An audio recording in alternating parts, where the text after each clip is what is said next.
શહેરના કારેલીબાગ વિસ્તારમાં જળબંબાકારની સ્થિતિ કાયમી ઉકેલના અભાવે સ્થાનિકોમાં ઉગ્ર રોષ। વડોદરા શહેરના કારેલીબાગ સ્થિત બુડા સર્કલ નજીક સામાન્ય વરસાદમાં ભારે જળબંબાકારની સ્થિતિ સર્જાતા સ્થાનિક રહીશોમાં તંત્રની કામગીરી સામે ભારે રોષ ભભૂકી ઉઠ્યો છે। આ વિસ્તારમાં આવેલી અયોધ્યાનગર, ઉપવન, જીતેન્દ્ર પાર્ક, સુંદરમ પાર્ક, જલારામનગર અને સહયોગનગર સહિતની વિવિધ સોસાયટીઓના 5000થી વધુ નાગરિકો માટે અવરજવરનો એકમાત્ર માર્ગ 1.5 થી 2 ફૂટ જેટલા પાણીમાં ગરકાવ થઈ જાય છે। મહાનગરપાલિકામાં નિયમિતપણે તમામ પ્રકારના વેરા ભરવા છતાં પ્રાથમિક સુવિધાઓના સદંતર અભાવે નાગરિકોને પારાવાર હાલાકીનો સામનો કરવો પડી રહ્યો છે। આ ગંભીર સમસ્યા અંગે સ્થાનિક નાગરિકો અને સામાજિક કાર્યકર અતુલ ગામેચી દ્વારા સત્તાધીશો સમક્ષ અવારનવાર રજૂઆત કરવામાં આવી છે। તેમ છતાં પરિસ્થિતિમાં કોઈ જ સુધારો આવ્યો નથી।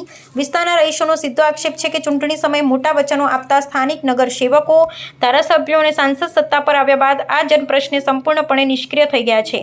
પાણી ભરાવાની આ મુખ્ય સમસ્યા પાછળ સાંકડી ડ્રેનેજ લાઈનો જવાબદાર હોવા છતાં તંત્ર દ્વારા તેને મોટી કરવી કે નહીં, લાઈન નાખવા માટે કોઈ નક્કર કાર્યવાહી કરવામાં આવી નથી। આ કાયમી ત્રાસથી કંટાળેલા સ્થાનિક નાગરિકોએ હવે વહીવટીતંત્ર સમક્ષ ઉગ્ર માંગણી દોહરાવી છે કે સત્વરે નવી વરસાદી કાંચનું નિર્માણ કરી વરસાદી પાણીના નિકાલની કાયમી સગવડ ઊભી કરવામાં આવે।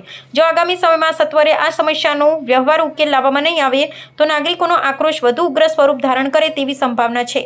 વિકાસના મોટા દાવાઓ વચ્ચે સર્જાતી આ પરિસ્થિતિ શહેરના માળખાગત આયોજનની વાસ્તવિકતા છતી કરે છે। વડોદરા શહેરનો આ કારેલીબાગ વિસ્તાર છે અને જોવા જઈએ તો બુડા સર્કલથી બાપા સીતારામની ડેરીથી અંદર જતો આ મુખ્ય રોડ છે, જ્યાં 4 થી 5 સોસાયટી સાથે સ્લમ વિસ્તાર આવે છે, જેમ કે અયોધ્યાનગર, ઉપવન સોસાયટી, જીતેન્દ્ર પાર્ક, અનેક સોસાયટી આવેલી છે, સાથે સહયોગનગર આવેલ છે અને 5 થી 7 હજાર વસ્તીનો મુખ્ય રોડ છે। જ્યારે પણ જોવા જઈએ તો એક નાનો પણ વરસાદ પડે છે તો આખો રોડ પર પાણી ભરાઈ જાય છે, 1.5 થી 2 ફૂટ જેટલા પાણી ભરાઈ જાય છે, જેથી નાગરિકોને અવરજવર કરવાની મુશ્કેલીઓ પડે છે, નોકરીઓ પર રજા પડી જાય છે। વારંવાર સ્થાનિક નગરસેવકોને રજૂઆત કરવા છતાં પણ આ જે વરસાદી પાણી છે એનો નિકાલ આવતો નથી। આજે પણ જોઈ શકો છો, હજુ વરસાદ પડ્યો છે, એમાં પાણી ભરાઈ ગયા છે, લોકોને તકલીફો પડે છે। તો ક્યાંક ને ક્યાંક ધારાસભ્યો હોય, સાંસદ સભ્યો હોય કે નગરસેવક, અમારી વિનંતી છે કે અહીંયા એક વરસાદી કાંસ બનાવે, એક વરસાદી ચેનલ બનાવે, જેથી કરીને પાણી ઓસરી જાય। જો ટૂંક સમયમાં કરવામાં નહીં આવે તો મારા ખ્યાલથી કે જે ઝૂંપડપટ્ટી છે નદીના ભાગમાં પાણી આવશે તો આ રોડ, સમગ્ર રોડ બંધ થશે।